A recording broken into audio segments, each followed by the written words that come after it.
Alright, so I was about to drive this thing into the lake.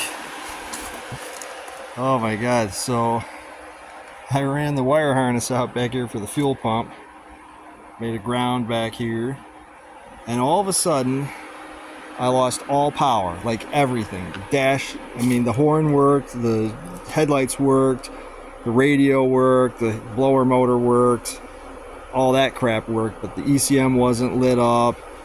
The dash lights weren't coming on. It wasn't cranking over. So I'm like, oh my god, what did I do? Because this wire harness has been so cut out, cut open, and wires, trimmed out, that, I mean, what if I stupidly in my stupors or whatever trimmed the wrong wire or wrong ground? And Nissan only has a certain number of colors they use for their wire harness, and they seem to love blue with white, or white with blue stripes. They got them everywhere.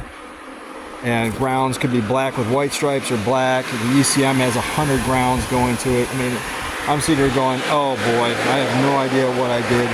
What did I do? I'm checking relays, I'm checking fuses, I'm checking fusible links. I'm testing, I'm checking to make sure that the jumper for the inhibitor switch isn't like popped off or broken or whatever. I even replaced the ignition switch with a known good unit. Nothing changed. I'm like, what is going on here? So I'm talking with my buddy Justin, and he's giving me a few pointers. I sent him some schematics to look at. Nissan schematics from that era are pretty awful, but I sent him to him anyways, and he's looking at it and he goes, yeah, test the the black wire with the yellow terminal, or with the yellow stripe on here, which is on the ignition switch. It also pops out over here on this relay right here. That's where you're jumpering for the inhibitor switch. I got no power there. I mean, what is going on here? So I go and I look, and I go to test to see if I have power at the starter lug. So I'm monkeying around with dropping my voltmeter down in here and getting a ground, and I'm like, oh yeah, there's an engine ground right here. This gold thing right here is the custom engine ground that I made.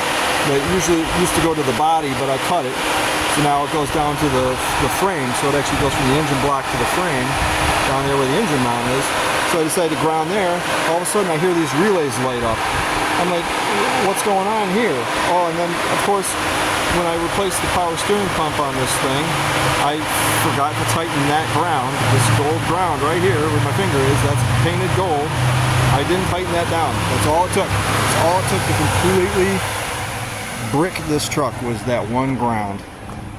I hooked it back up, I tightened it down, and I cranked it over, and you saw in the last video, it's actually running. And if you want to see, I actually moved it in the last video. That's where the tire was, that's where the tire is now. It moved 1.5 feet, 2 feet. It pulled itself out of this hole, dug itself out of this hole. You can see where it kicked all the rocks up right here. But it moved, pulled itself up and out. I just didn't want to go too far because it barely has any brakes whatsoever. So I'm letting her cool off. She got about 160. I topped off all the fluids. You should have seen the look on my face the second it decided to try and crank. And then I'm like, oh, well, if it's going to crank, let's hook up the fuel pump and see if it wants to run. And it fired right up and it ran. Go watch the previous video that I uploaded and you'll see. So I proceeded to bolt the interior back in. And yeah. So I'm going to do the brakes next. Well, yeah, I'm going to do the brakes next. I'm going to start with the rear because it's leaking. Or it's losing fluid somewhere. I assume that it's losing it through the wheel cylinders. That's somewhere. Everyone's saying, go ahead and put disc brakes on it. I just want it to stop so I can just take it down the road first.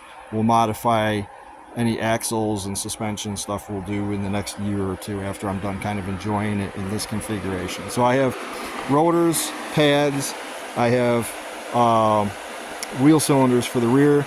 If the shoes look like garbage, I'll replace the shoes, and obviously I'll put drums on it too if I have to.